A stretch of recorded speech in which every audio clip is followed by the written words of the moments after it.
Look what I found on my property today.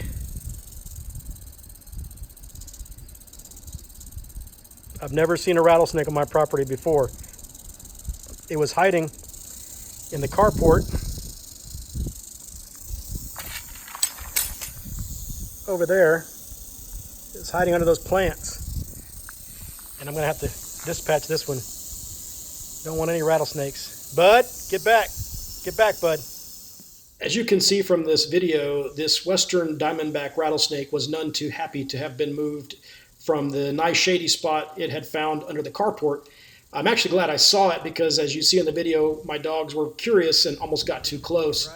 So unfortunately, I had to dispatch this snake. As you know from my other videos, I normally like to transfer them, but in this case, given how venomous these snakes are and the danger to my dogs, I had to get rid of it. In the 11 years that I've been out here, I've never seen a rattlesnake. I've seen lots of copperheads, and I've seen lots of rat snakes, chicken snakes, even coral snakes, but I've never seen a rattlesnake until today.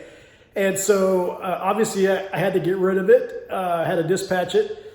And I thought, I'm gonna try and see if I can cook that up because I've seen people do it. I've heard it's really good. So I figured if I'm gonna go ahead and dispatch the snake, I might as well try and eat it. So here's the rattlesnake that I dispatched today, and I took the head off. And of course, you don't want the head around because it still can bite you, even though it's no longer alive. If you were to snag your finger or whatever on the fangs, you'd still get a dose of venom. So I made sure to get rid of the head, but here's the rest of the body. I'm amazed at the pattern on its skin, and to see one up close and to actually touch it, it feels It feels like you would think it would feel. It feels rough. It just feels like it's been out there in nature and protecting this snake for a long time. And unfortunately, it came around my property. And of course, I've got dogs and chickens and other animals. And so I can't have these kind of snakes around. So I had to get rid of it. But if I'm going to get rid of it, I might as well try to make use out of it. And I've also heard that they're very tasty. So what I'm going to do first is I'm going to try and take the skin off, and the way to do that is to cut a slit on it first. And I wish I had a better knife, but I'm going to use this knife because it's a good kitchen knife. I'm going to start it first, just to get it to where it'll allow me to peel it down from the meat. And as you'll see here, it'll just start to come off real easily. You kind of just like you're taking off a pair of socks, and you just keep pulling, and they'll go inside out. And then at the end, you can just cut it off right before the rattle. So kind of know where that is. I think that's the end there, and I'll just try to feel where the rattle is. I guess I got a little bit longer to go here. Oops, well, I ripped it. Unfortunately. But then you can take this skin and try to push it back out the way that you came in. Just kind of keep pulling it out, keep pulling it out. And what I'll probably do is I'll probably just slit it all the way down the belly so that I can let it air out. But I just wanted to show you that once you pull it all the way out back, and I kind of wish I hadn't taken that tail off, you'll have the skin intact. And again, I'll probably just slit it down here and open it up and let it breathe and let it dry out, and then I'll have the rattlesnake skin there. But unfortunately, I ripped the tail. You see, I had a little bit more to go. That just wasn't peeling off the skin as easily. So what I'm going to do is just cut that off, and that has the rattle. All right, gives you a close-up of that rattle. Isn't that interesting? It's so interesting the way that these things develop. And I tell you what, it was rattling at me, as you see in the video. It was really rattling at me, so it was ready to strike. So you're left with this, and you can see that it's got all the guts inside the basically the frame of the snake. It's a lot of bone and just very little meat, a lot of bone, and then you see all the innards in there. And so that's real easy to gut. You just start pulling away. You just start pulling away here at the top, and it just all starts to come out. Just real easily. So it's real easy to gut, and you can see how clean it is. You just have a spine and essentially rib cage all the way down, and just a little bit of meat. So I'm going to continue to pull that out. And once you get to the end, you just kind of cut it off.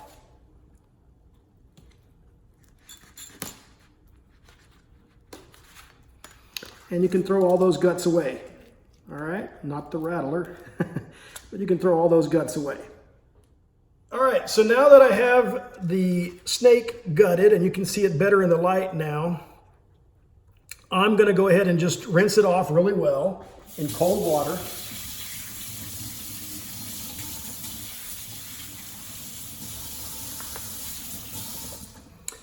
And the way that I'm gonna prepare this, you know, like I said, there's not a whole lot of meat on the ribs of the snake. So you kind of really have to kind of, you know, when you cook it, you're gonna have to like bite off of the bone, just bite whatever meat you can. But I think for this, what I'm gonna do is I'm gonna go ahead and fry it up, because I think that extra bit of breading will at least make it feel like it's more of a meal. It's gonna be a little more difficult to try and find the bone versus the meat, but I think that the breading will give it a nice flavor. So what I'm going to do is just cut it into smaller pieces, essentially just cut it into bite-sized pieces that I can grab later on once it's fried up.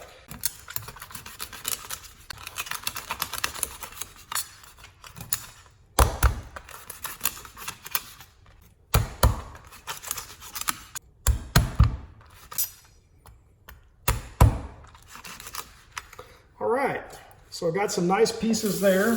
I'm gonna put the skin and the rattler off to the side. Again, you can see that rattler in the light there. Look at that. So interesting. So interesting. All right, so I'm gonna take this over, and I'm gonna do a egg dredge with some cornmeal as the breading, and then we're gonna deep fry it and see how it tastes.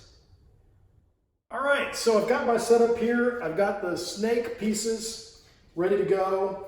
I've got some yellow cornmeal that I'm gonna put in this bag here with some spices.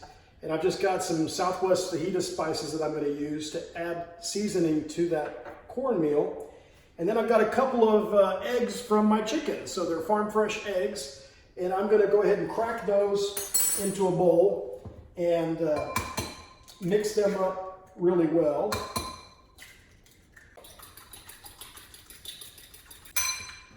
And then I'm going to take some of my yellow cornmeal, and I'm going to put it in this just a regular paper sack, just enough to where I think I can coat the amount of pieces that I've got. I'm probably putting in too much, but just going to put in a little bit like that. I'm going to add some of my fajita seasoning to it.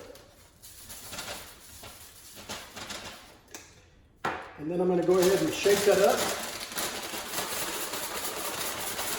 I've also got some peanut oil, and I'm going to put that in this little pan. And I'm not using a big pan because I don't want to use too much oil.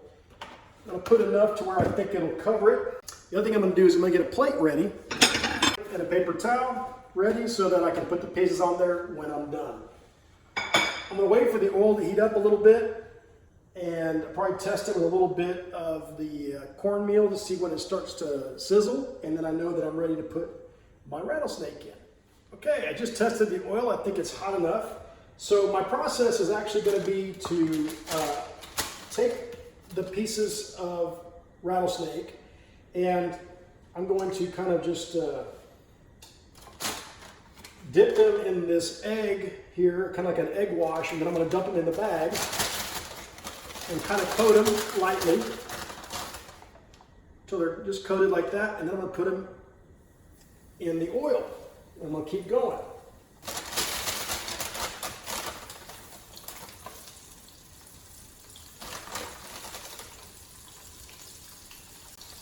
I like to keep one hand clean, and I use the other one as a dirty hand to put in the egg wash and in the crumbs. And the reason for that is that when I'm putting it in the oil, as I'm dipping it in the oil, if any oil comes up and splashes my hand, I kind of have a coating on my hand to protect myself from getting burned. So just a little kitchen technique there. 4 more pieces here.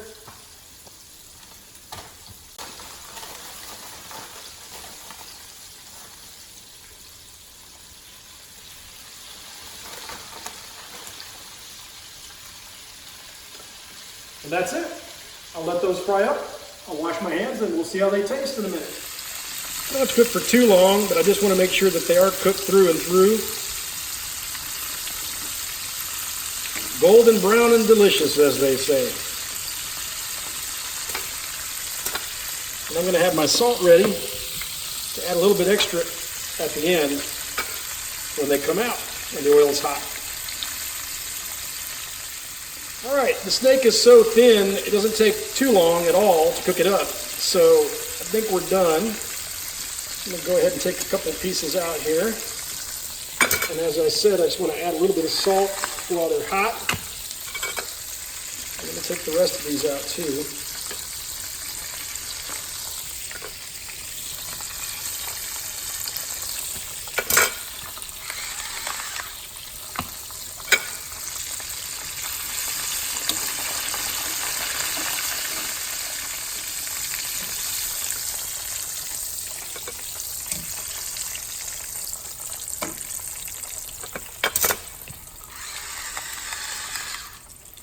All right, let's turn this off.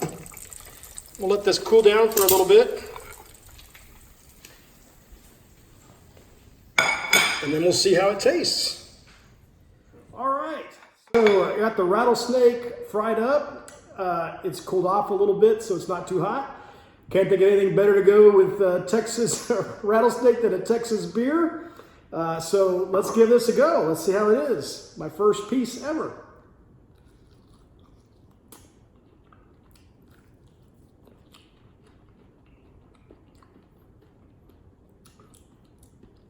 The seasoning makes it delicious.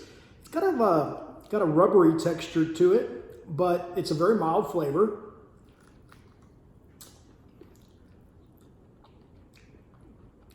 And I can see why people say it tastes like chicken, because it does have just a very mild flavor to it, like a chicken breast has a very mild flavor.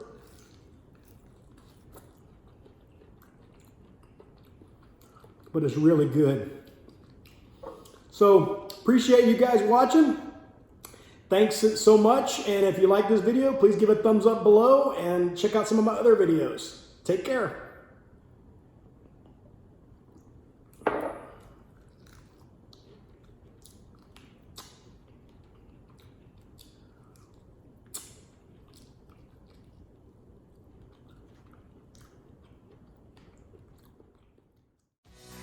If you enjoyed this video, please give a thumbs up below. You can also check out one of my other videos here and stay up to date by subscribing to my YouTube channel right here. Until next time, I'll see you on the ranch.